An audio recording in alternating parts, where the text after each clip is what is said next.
Hello, this is CJ and welcome to the end of 2019. Super excited to do my last pickup video for the decade. And hey, speaking of which, I wanted to share my top 5 manga of this decade because there's been a lot, but there's 5 manga that I particularly hold deep in my heart. We'll get that done really quick and then we'll get to the pickups. First is My Love Story.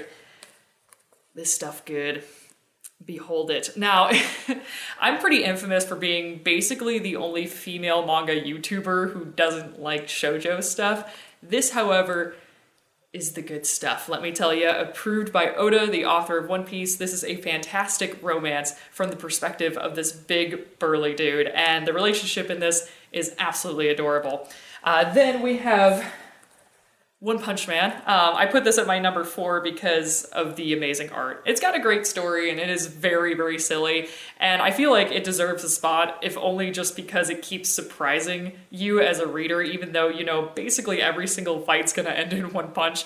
Yeah, I just collected volume 18 and that'll go in the next pickup video. I'm excited to see where this series goes. Hey, speaking of One Punch Man, in number 3 we have Mob Psycho 100. Same author, writes Mob Psycho 100 as well. However, he draws this publication. So the publication of One Punch Man that we have is drawn by Murata, who is the author of I Shall 21. This is one's official artwork. And a lot of people have criticized this manga, even like professional reviewers have criticized this manga for its poor art. And yeah, the art isn't as satisfactory as most manga, but trust me when I say this, its story well makes up for it. It's absolutely incredible. And for a lot of manga that try to appeal to teenagers, this one actually, in my opinion, really speaks to teenagers truthfully. Unlike a lot of manga that's like, oh yeah, this is definitely for teens, and we definitely know teens. This one knows teens. It's super great. Next, we have a manga that I don't even have with me. It's A Silent Voice, and A Silent Voice is phenomenal. If you haven't checked it out already, it's an incredible story, not only addressing issues on bullying, but also on disabilities, mental illness. It's just phenomenal. It's so good that I even teach part of it in my English course at the school I teach at. So yeah, definitely check out A Silent Voice. It's amazing. I don't have it with me because it's at the school. That would be why. And then finally, we have me number 1, Land of the Lustrous.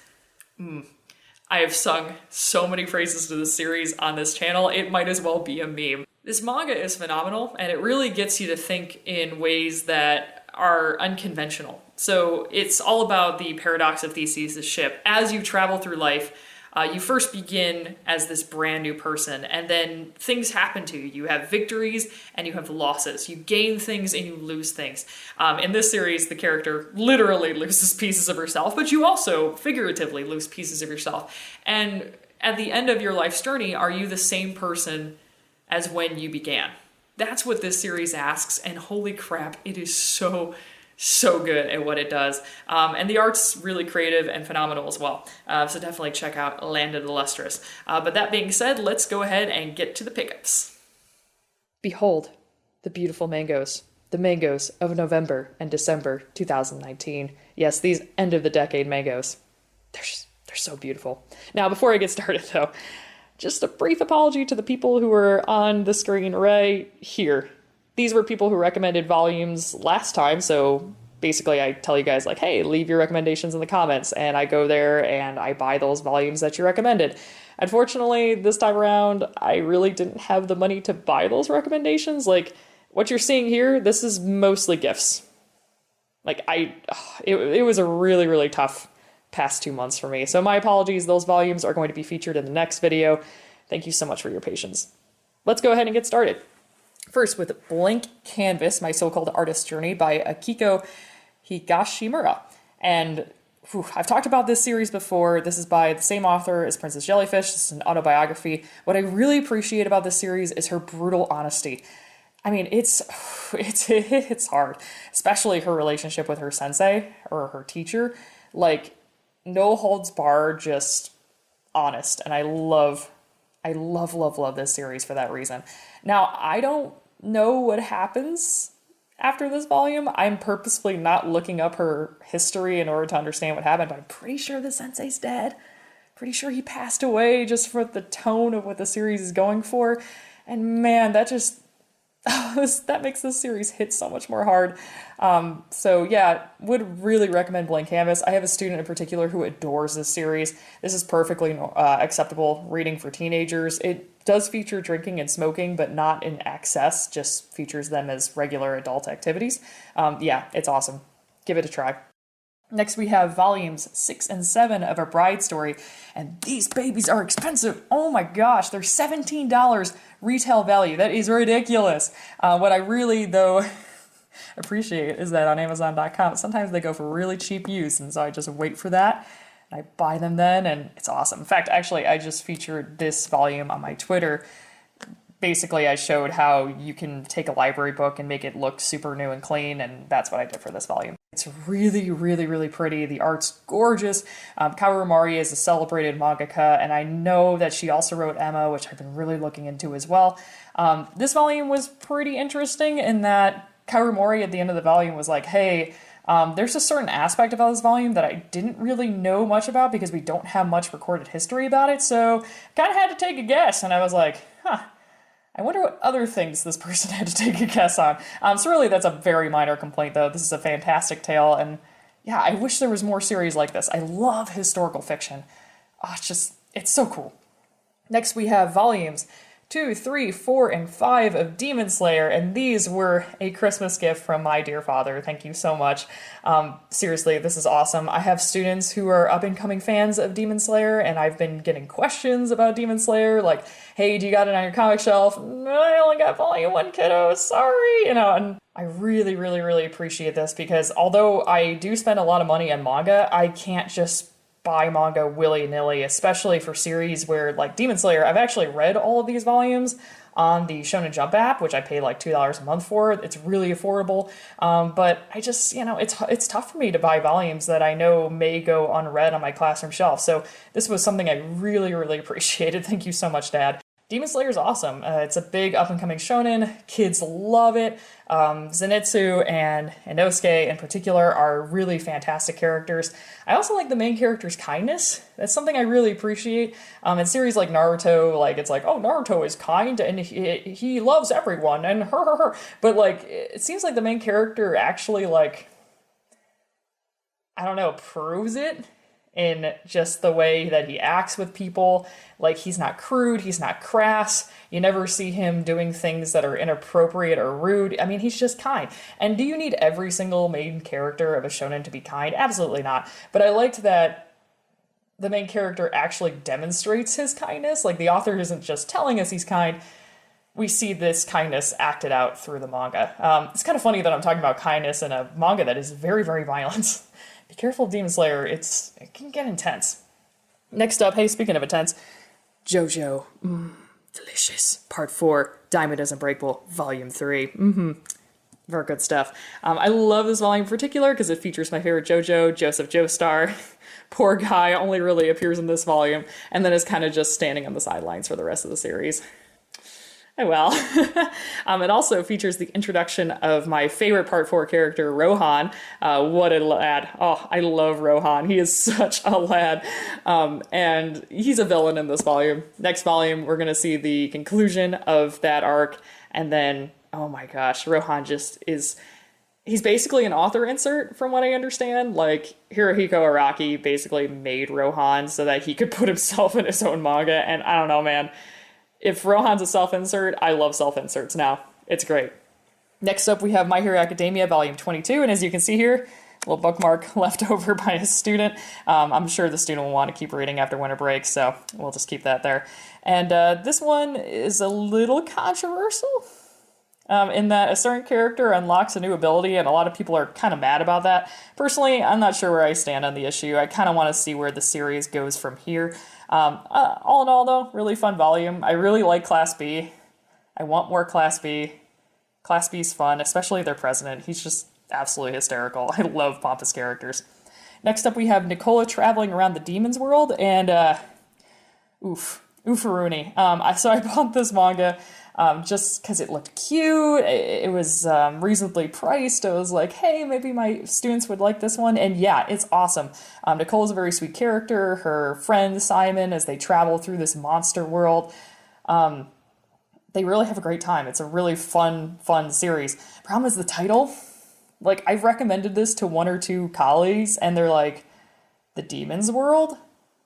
Do you think that's okay for kids to read? And I was like, oh gosh, oh no. That's like, I have to explain that in Japanese mythology, demons are monsters. They're not like Christianity's demons where, like, you know, they're followers of Satan and like, no, they're just monsters. Really, I mean, the title could have been Nicola traveling around the monsters world. But other than that, you know, this fortunate title, it's really, really good. And I recommend it. It's especially fun for kids. If you like Witch Hat Atelier or Girl from the Other Side, this is a really fun, like, more kiddish version of those two stories. Next we have Oh Maidens in Your Savage Season. And I sung high praises to this series last time. Unfortunately, this is where I'm gonna, I think, stop buying volumes. I talked about the pedophilia thing last time and how one of the characters had this thing for, like, her teacher. And although her story gets a little bit better, there's another character who, gosh, that character's story just gets worse. It's so bad. And yeah, I'm just not going to buy any more volumes. I mean, the art's gorgeous. The story's really fun, but it's those moments that really, really creep me out, and I think I'm just going to stop here. If you read future volumes, please let me know if there's any more of that stuff, or if it goes away. I would love, love, love to continue the series, but I don't want to keep supporting a series that promotes that kind of gross stuff, even if it's unintentional. Next, we have One Piece Volume 92, and Let the Robin Curse Continue. What is this? Oh my gosh. I really wish that Viz Media would, like, shrink that number, because I get they're doing it for consistency purposes, but poor Robin just gets Mike Wazowski'd every time a volume comes out with her on it. Fantastic volume. I mean, what more can I say? My girl Toko appearing on the front cover, like in the pink hair Toko. Very cool. A lot of people were upset about Kaido's blue scales. I'm like, why? I think it looks great, but whatever. Fantastic volume. Wano's a great arc. Can't wait to see where it goes from here. And the flashback arc that's going on right now in current chapters. Oh boy, it's intense. Super excited for the conclusion of that. Next we have Our Dreams at Dusk. And this was a manga that I recommended a while back as being like the super, super great story with a kind of justice-y angle. I praised it because not only was it promoting this message that it wanted to send, but it was also just really gosh darn good story. And then I kind of, like, with Volume 2, I really didn't like the fact that Volume 2 had a slur that was repeated for, like, 20 times over, like, 3 straight pages. And so I had to take it out of my classroom. It's still out of my classroom. I ended up actually forgetting to review Volume 3, so consider this also my review of Volume 3. So, Volume 4. Final volume, and it's a thick boy.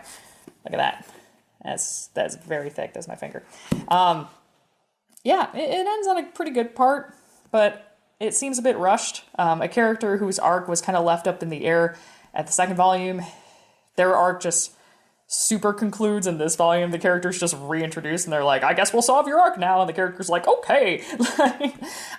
Really great series. I wish it would have continued, though. Like, Volume 4 seemed like it just ended on kind of an off note. I wonder if the series got canceled for some reason. Yeah, would recommend. It's pretty cool. Next up, we have The Promised Neverland, volumes 11 and 12. And I forgot to review these volumes, so here they are. Volume 12 is an amazing cover. I don't really want to talk about this too much because The Promised Neverland is one of those series that spoilers can really ruin your experience with it. So all I'll say is, great set of volumes. Can't wait for more. Next up, we have Bookface, Skullface Bookseller Honda-san, and whoo, yes. This is the good stuff. I am in absolute love with this series. It's super cute, which is weird considering the main character is like a skeleton. But the reason why the main character is a skeleton is because it's an anonymous piece of work. This is a real life bookseller, and this is his or her, I'm not sure if it's guy or girls, real experience. So the person had to remain anonymous because, like, some of the stories deal with some personal stuff and some really, really, like, embarrassing stuff about the store. So, you know, the person wanted to tell the honest truth, so they kept it anonymous, which is why you have crazy characters like Honda, who's a skeleton, Gas Mask, Magician, like, Plague Mask, like, very crazy characters who are all actually real-life people. If you've ever been to a Japanese bookstore, this series will probably explain a lot, because I remember going into the stores and being so confused about why certain books were displayed and why, you know, certain books were sectioned the way they were, and like what made a series like super popular to display or not. And this really clarifies a lot of cool things. And it's nice like seeing more insight into the manga industry. And finally, the glory. It's Vinland Saga. Hey, remember when I was like complaining that there's not more historical fiction? Well, Vinland Saga's got you there. I'm pretty sure this is why I like reading Vinland Saga, and I'm just like not touching Berserk right now, because, I mean, I'm sure Berserk is great, but I really just adore historical fiction right now, and I just can't get enough of it.